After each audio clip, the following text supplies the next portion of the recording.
Today, a recreation of a wedge salad I made in 1985 at a vocational industrial arts competition. Hi, and welcome to Yeti at Large. This is a channel focused on making the most out of what you have, no matter where you're at. Thanks for tuning in and helping out. In 1985, I was enrolled in a Scottsdale culinary school, but I was also enrolled in a Department of Economic Security Journeyman Apprenticeship Baker program.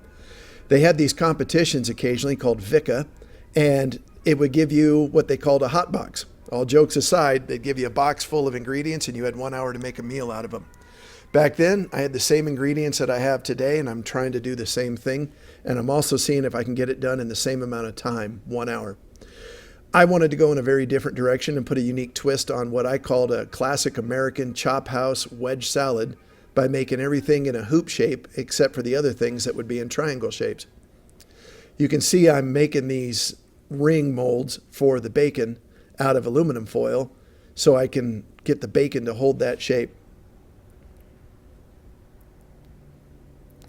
As the timer's running, I'm going to be doing several things overlapping at the same time, but for the ease of simplicity of the video, I'm going to try to break each ingredient out separately so that you can kind of see how I handled them. But just know I'm starting from the things that take the longest amount of time, these bacon hoops, to the things that take the shortest amount of time, the tomatoes and the lettuce. I bought this really great 12 count bacon, that's 12 slices per pound, better than the bacon I had back in 1985. But basically I'm going to wrap it around here without stretching it out at all. As a matter of fact, I kind of want to shrink it up a little bit. I doubled it up to get these good bacon hoops. I want them very crispy so they come apart under a fork. It took about 30 minutes in the oven at 375. As I'm forming them up, I'm thinking about the other things that I want to do and the shapes and stuff. I've said it several times on this channel, as a chef, as a cook, your three big things that you've got to look at are time, texture, and temperature. Those are the things that you're in control of. Let the food be what it wants. Don't over manipulate things, get too far away from its natural shapes, but also don't be afraid to look at the shapes that are hidden in the food that other people don't see every day. I'm setting up my half sheet pan with my glazing rack. If you don't have these, they're on Amazon. You need one or several. And I'm going to get my bacon started in the oven, 375, 30 minutes. Hard-boiled eggs. I live at 7,000 feet. I do the same method every time. Cold eggs in cold water on high, just enough water to cover the eggs. Gentle when you put them in the pan, they can crack. Now, I'm waiting for it to come to a full rolling boil like that. Once it comes to a full rolling boil, I immediately turn the heat off, cover the pan, pull it off the heat, and for salad eggs, I set it for 20 minutes.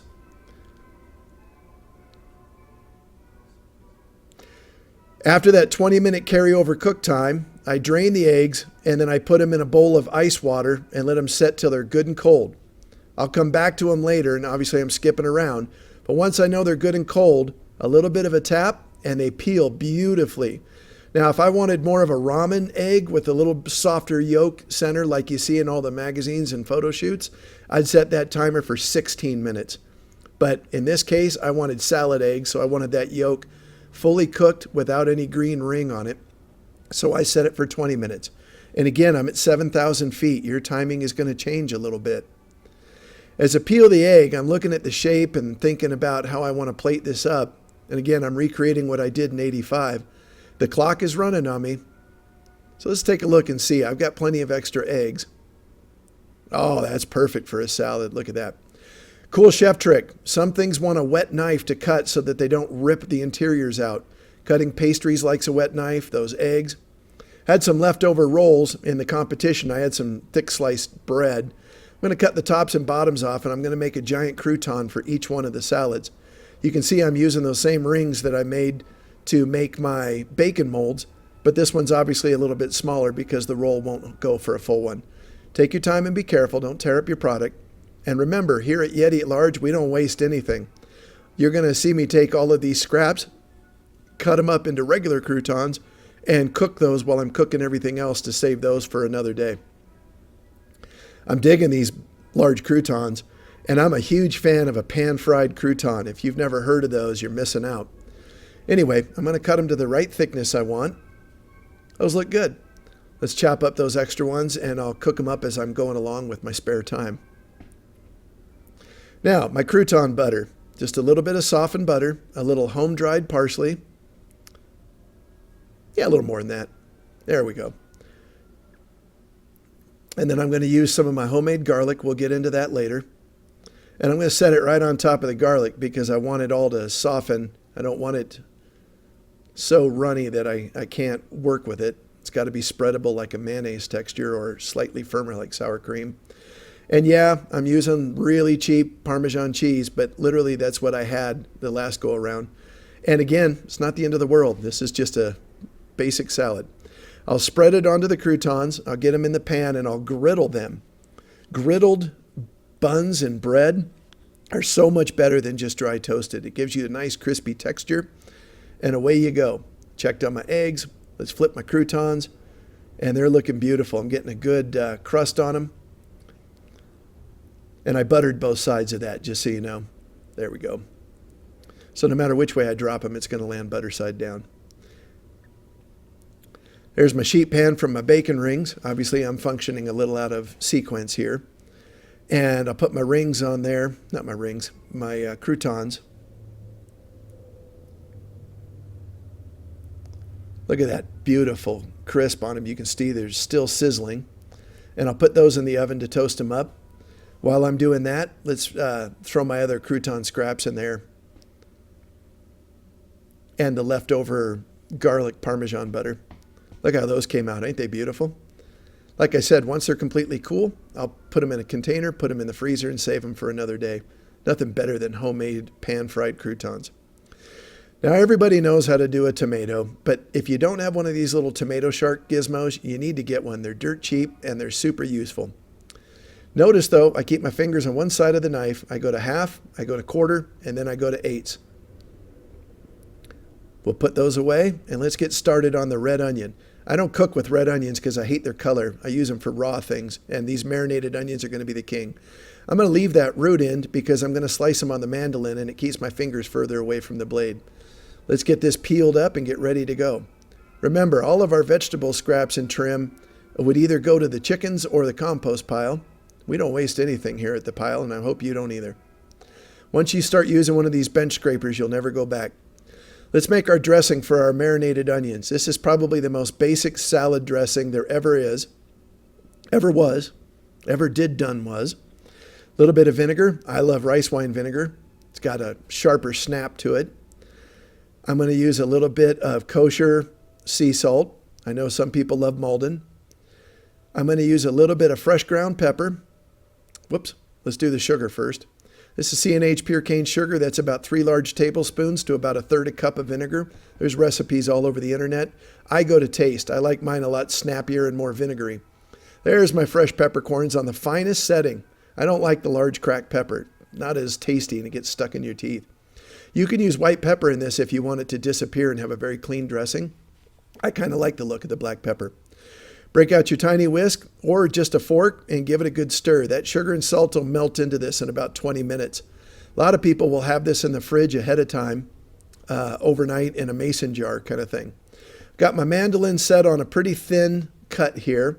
I turn my onion every few slices to keep it nice and level and get good rings. I'll double check my progress here. Yeah, I'm going to keep going. I don't mind if I don't get perfect rings, even though that's what I'm looking for. Once I get my whole onion, I will gently with a fork turn these over so that the onions all come apart and I get that dressing on everything.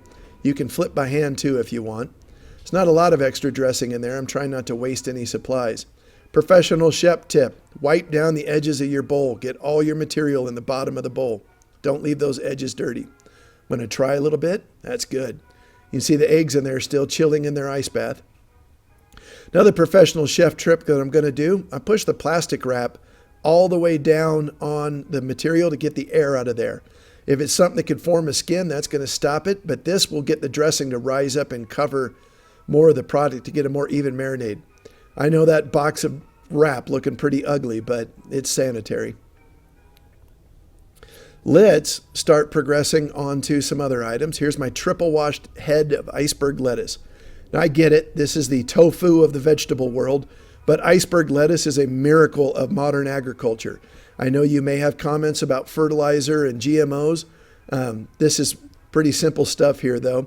And I'm going to try to do something extraordinary with an otherwise ordinary or overlooked ingredient.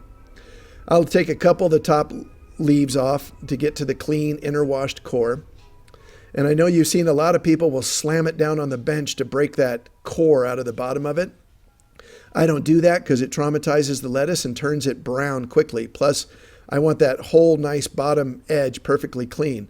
So I just take a knife and cut the rest of the core out and be very gentle on this product. Now, like I said, we don't waste anything, so all this trim that you see is going to get cut up and used for other items. In a commercial kitchen, it'd go for the burger station or for a salad bar or something else like that. This is an incredibly thick slice.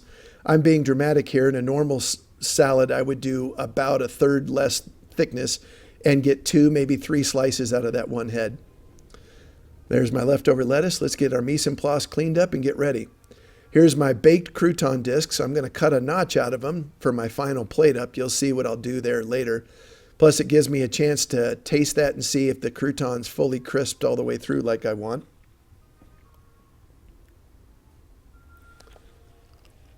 And yeah, it's perfect and super good. Okay, after about 20 minutes, my onions need a little stir. Be very gentle on these. You don't want to break up those rings. I almost want it to look like, noodles and how long and stringy they are. Kind of a fun, different shape to everything else that's going to be on the plate. So I'm on a timer. This is running by a clock. So I'm trying to be very quick here, and I'm getting in full-blown chef mode. But when my girl calls, everything has to stop, and I'll get back to cooking here in just a second. That's my baby. I love my Stevie Wonder ringtone. So here's my bacon rings. I'm checking their progress. They're looking pretty good, but they're not completely done. At this point, I'm satisfied, though, that they're going to hold together. So I'm going to take that outer ring off and put them back in the oven for 10 more minutes to get a good crisp on them. Again, I want them to break apart under the fork. Now for the competition, I made 3 rings like this because I was concerned that a couple might break, and this is the signature item on my plate. As it turned out, I got all 3 of them to come together today.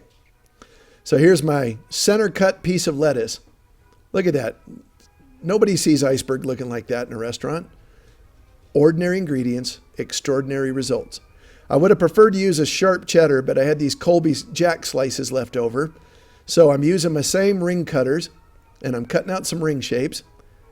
You can see what I'm doing here right off the bat. I need something for the bottom of my bacon hoop stock tank to hold the dressing in. So I'm using my Colby Jack like a gasket. And you see there's a little gap there, but not the end of the world. It's going to come out great. This leftover cheese will go into quesadillas or something. I put the high side of the bacon ring in the back for the most dramatic offset.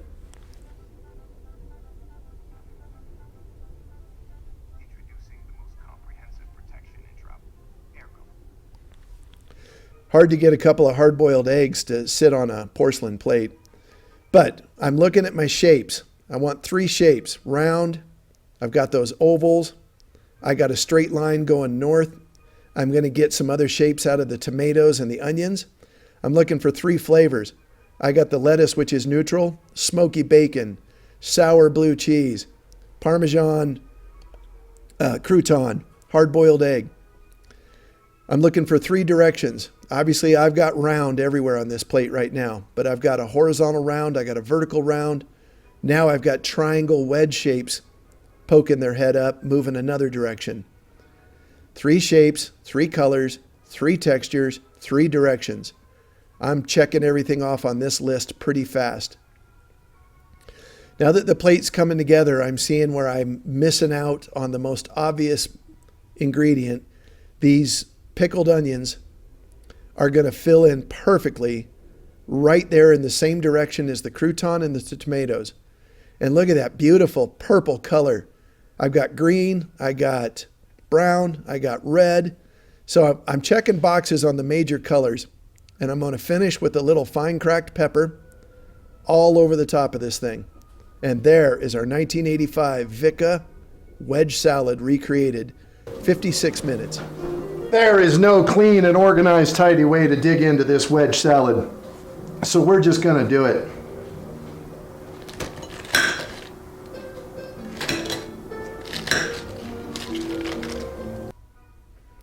So as I eat this thing in high speed, put faith in professional vocational training programs, not just a 4-year school.